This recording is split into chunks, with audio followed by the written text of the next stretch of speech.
labeling tasks such as name entity recognition or post tag, even path trace you can generate from this kind of modules.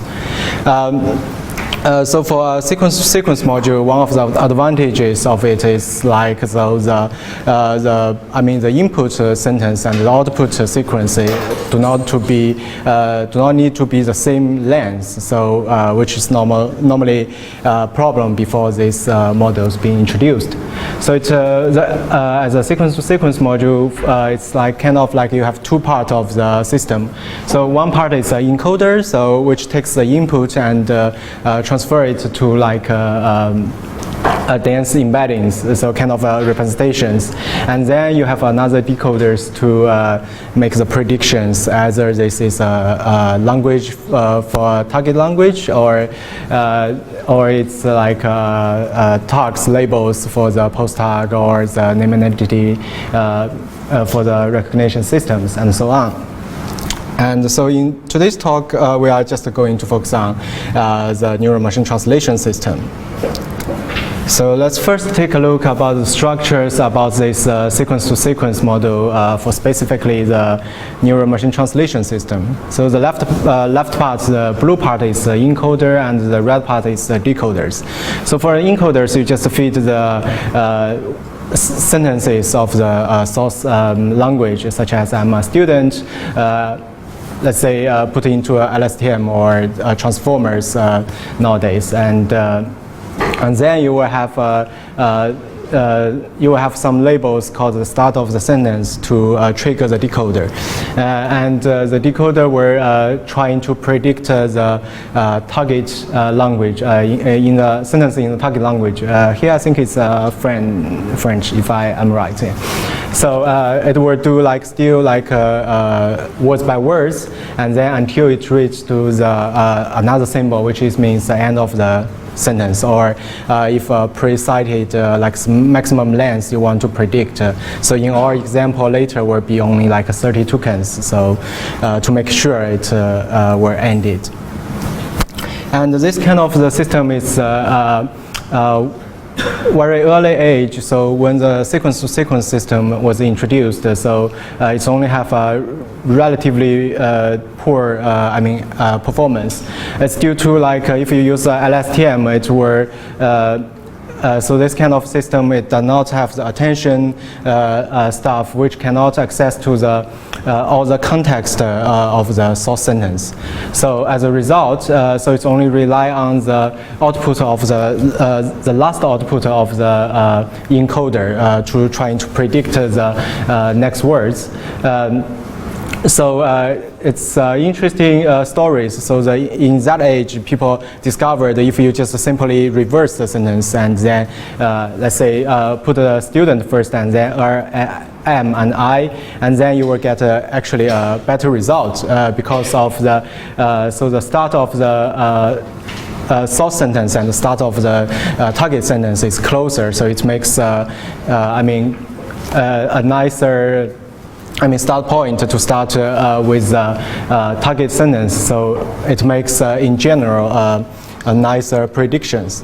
But after introduced those attention mechanisms, it become a changing of the games. So a module not only can have the access to the last, the output, the output of the encoder, also have the access to the individual encoder output of each step, which means representations of I and I'm and a student, and every of them. And then when doing the predictions, you just try and use attention mechanisms to weight all those different representations, and then focus on the different parts of the sentence.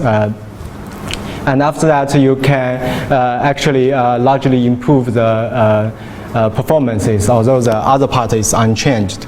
So to visualize it, as we can see here, like attention visualization, graph, so it shows you like the when doing the translations, like the different, when you predict the different words and which part it's mainly focused on, so the lighter the color is, means you get the more weight. And as we can see, so it's kind of like the system learned to know which kind of like individual words you are translating during the process. So let's go to the code part. So this is like old script. It's not changing. That's odd. So let me get rid of this and all right. So let's go to the code part. So this is based on a script I wrote like in May of one of my seminars. We organize here like the Hawaii seminars, and so we have always come with like a script, so you can actually run it and then explore it kind of deeply, and you can also play around by changing the code and so on, do your own experiments. And in this particular case, we trying to translate from the Vietnamese to the English. And we take the data from the international workshop on spoken language translation campaigns. And in this particular examples, we first we're trying to do some pre-processing of the data. So we don't like trying to translate very long sentences, and we use very strict the sentence to be up to only 30 tokens to make the task simpler, and then our toy systems can run relatively well.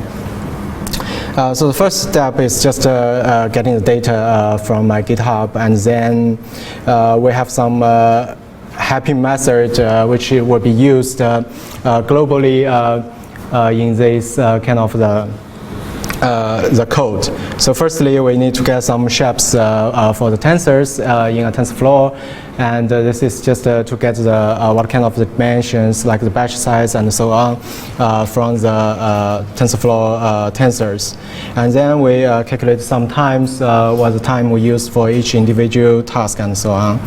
And for the machine translation task, we use those blue scores, and NLTK kindly implemented it, so we just call the method to calculate the relative scores we needed. And then we have help classes, which called language dictionaries, store some of the stuff we needed for the each of the language, like in here, it's source language and target language. So we first we need to have some vocabularies for the for each of the language, both to create the embeddings and also to predicting for the target language, which is used to predict the next words. And then we're trying to go through all the sentences in our training data, and then create the vocabularies which occurs at least 10 times to make the vocabulary size much smaller, so it reduces the time for the training and also for the test, although it were I will show you later some examples. Actually, if we do this, we will predict a lot of unknown words. And then we add some artificial words, which is one is for padding. It's very important for neural network. So normally you need to pad the sentence into the same length, and then to put it into the GPUs to run it. And then also special tokens for the unknown words. And after that, we give the kind of like a mapping from the words to the like the IDs into the for each different language. And then later on, this is our main method, so it's doesn't contain too much length of code, but we could do a neural machine translation system. So firstly, when we initialize the system, we need to give some like the parameters. So those kind of like the hyperparameters for the network is usually read from the like configuration files, and then will be much more in a real world system. And then here we only have countable number of parameters, so I just hard-coded here. So we have, let's look at each of the different parameters. So the first parameter is number of layers for the LSTM, and also for the feed-forward neural network, which is 2, and some hidden layer size. And also we have the embedding size, which is for the, in this case, for the machine translation system, normally the embeddings are randomly initialized due to its usually have a quite large number of training data, so the embeddings do not need to be pre-trained. And here we use like 100 dimension embeddings, randomly initialized one. And then if we try to train a system and without to overfit into a training set, we need to do some dropout. So for here, dropout, we use 2 different dropouts. One is for the hidden layers, is for the, let's say, the LSTM hidden layers, and also the feed-forward neural network hidden layers. And the other one is for the embeddings dropout.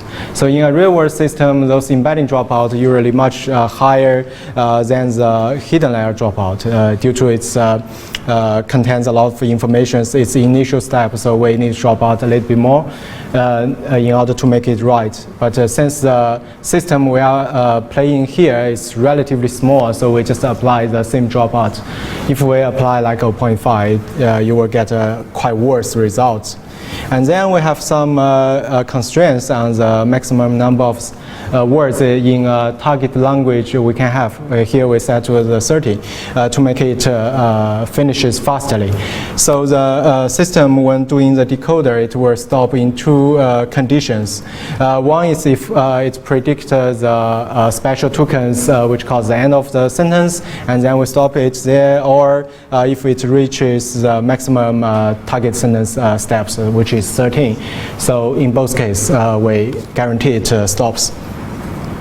And then we get those targets vocabulary size and the source vocabulary size to which will be later used to creating the embeddings for individual words in the source and target language. And then it's just for the special tokens, like the start of the sentence and the end of the sentence. And that's it. So after we initialize the module, and then we need to create the TensorFlow graphs. So in order to create the TensorFlow graphs, we first need to some input, which is placeholders here. So we will have the placeholders for the source sentences, which is source words, and the target words. They both in mini batches, and then with padding to the same length. And also, since it is padded, so we need to give the two variables to tell which kind of the words is padding and which are not. So we need to give the source sentence length and the target sentence length. And the other variables is called its training. It's just a Boolean variable tells you whether you use dropout or not. So during the inference, we do not do any dropout. We want to get as much as information you have to get the predictions correctly. So, and after that, we build. When we're trying to build the graph, we first add those inputs, and then we put the we pass all the inputs to a method called the get predictions and loss. So, and after, so we will get into this method in detail later. And after that, we just define some training mechanisms, which is basically gradient updates and calculate the gradient and so on, and also doing the updates. So let's take a look at what we're going to do about to get the predictions and the losses. So in order to get the predictions, the first step we need to do is we need randomly initialize the word embeddings, both for the target and source language, and with 100 dimensions. So for each of the individual unique words in the vocabulary, we give it randomly initialized word embeddings. And then after that, we have some commonly used variables, use the shop method we defined before, which is one is called the batch size, and then the maximum sentence length in the batch. which is different from those 13 we defined previously. And then after that, we need also calculate the key probabilities, which simply is 1 minus the dropout rate.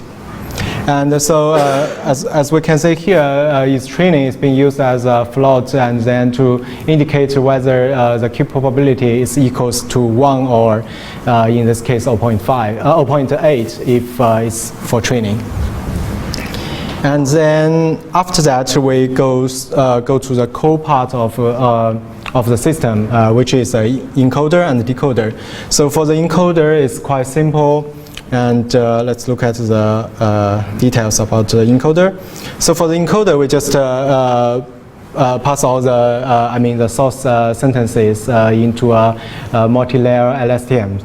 And then just simply run the method for the dynamic INN, and then we can get all the representations for individual words. And for decoder, it's slightly different because during the inference time, we don't know the previous words. So we need to predict and then do it step by step to get the sentences ready. So to make it easier, so here I use also for training, it's just step by step. Normally it's for training to make it more efficient, you will implement slight different ways, very similar to the encoders. You will have use those the gold previous words to make the to make the process much faster. But here we just share the same step decoders. So for the step decoder, the first things we need to do is to make the the mini batch like time major, which normally the mini batch is like if you just run a loop of it, it will give you like a sentence by sentence, and then by transpose it to time major, which means when you're doing a loop, it will give you like the first sentence of all the words and the second sentence and so on. So it's kind of like you doing like the step by step in terms of the decoder, the neural network, the neural machine translation decoders. And then we will have a method called the decoder scan, which is just the scan is just the loop for the TensorFlow, and they just use slightly different names. And then for each of the step, we need to look up the embeddings for the decoder words. So there are two different, so the embeddings we use is different, like between the during the training and during the inference. So during the training, we will just simply take the gold embeddings, which is step embedding here, which we put into the input feed to the scan. So it's the input for the scan, and then if we want to use it in the inference time, we will use this predicted embeddings, which will it's kind of like the inferenced in the real time. So it's actually the predictions made by the previous step of the LSTM. So, and after we got the embeddings, we just feed the embeddings and also the encoder output and the encoder final states, and also some like the key probabilities into the decoder, into a step decoders. So let's take a look at what a step decoder do. So for the step decoders, we also have just a very simple 2 layers of LSTM, and then instead of doing all the steps in batches, we only do 1 steps here. And for each of the steps, we will compute attentions for the individual words in the encoders from the encoders, and then use the output of the decoder as a key to dot product to compute your scores for each of the individual weighted for the encoder output, and then after that we got some we softmax it to give it a sum to 1, and then we use this computed attention scores and multiply it by the encoder output, which will give us weighted representations for the encoder representation for this step. And after that, we just simply concatenate them with the original decoder, the decoder output, and then to use this to predict the next words for the target language. And so this logic is just the probabilities distributions over the vocabulary of the target words. So let's go back to the code. So after we get all the steps done and up to like 30 tokens, and then we need to transpose the time major logics and the predictions back to the batch major. So after that, we just simply compare with the gold labels, and then to compute a loss. Compute the loss, use the softmax cross entropies to compute the loss between the actual, the next words of the actual words in the target sentence and the predictions. And that's it. So we get all the modules, and then we have the step decoders, so we can start the training.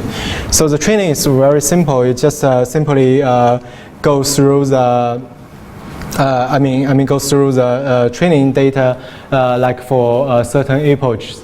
Like here we trained for like 10 epochs. So after each of the epochs, we just have evaluated on the development set and to get some development set scores. And in a real-time system, so it will normally, if you get the best development score, and then you store the modules of that, which were used later on after your training to predict on the test data. So the evaluations, so for evaluation, we will just simply take the data set and then feed it into the systems, use the inference mode, and which will not give you any dropouts, and also it will predict the next sentence based on the actual predictions. And after that, we just use a method to recover the predictions for the target sentence, and then we compare with the reference sentences using the NLTK blue scores. So to get back to the original sentences, it's quite simple. We just look at the vocabulary and then use the indices to transfer the indices back to the words. And so this one is how we load the data set. So we will take the a maximum of 30K examples from the both source and target sentences, and then after that we create the mini batch, and then after we created the mini batch, we just split into the 10-fold, and 8 of them will be used for training, and 1 each will be used for the development and the test set. So, and that's kind of like our neural machine translation system. And after we train it on the GPUs, it roughly only takes like 11 minutes to finish, and after that we will get some example translations. So let's go back to the slides to show some examples.